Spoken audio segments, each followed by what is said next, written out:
Hey there, how you doing this evening? I'm hoping you're doing well and that you have been a blessing in the day. I'm sorry for my voice. I've got a bit of hoarseness going on. I believe I've been talking too much other places. Right now I'm coming to you because there's a lot of people that have questioned about the Sabbath, what day it actually is, and there's some who believe it's Saturday, some believe it's Sunday, but here's something I've come to from my studying. The day before days had names. In the beginning, there were no names for the days, only light and darkness, evening and morning, and the rhythm of a creator who spoke them, then rested. Adam walked with God, not once a week, but in the cool of every day.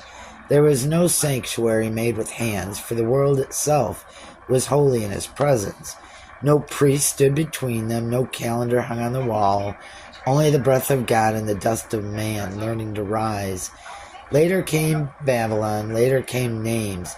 Sun day, moon day, Saturn day.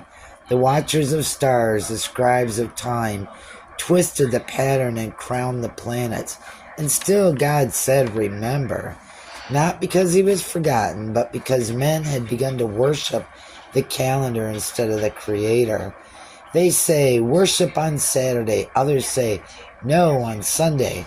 But the one who walks with God knows the truth. He is Lord of the Sabbath, not of Saturday. The day was made for man, but the rest was made for God. So come out of her, my people, out of the buildings that wear God's name, but deny God's presence, out of the once-a-week rituals that mark division with stained glass.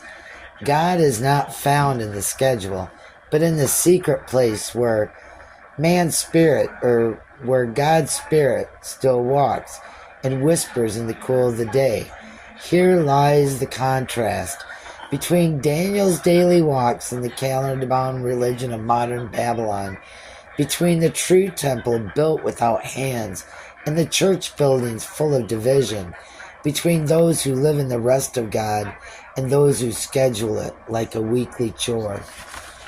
Begin to understand that when the fourth commandment says, remember the Sabbath, it's not to remember the right day, it's to remember that every day should be spent with God, especially as we get closer to the end of days.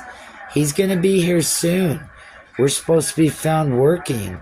You cannot do that if you only meet with God once a week. Be blessed and know you're loved.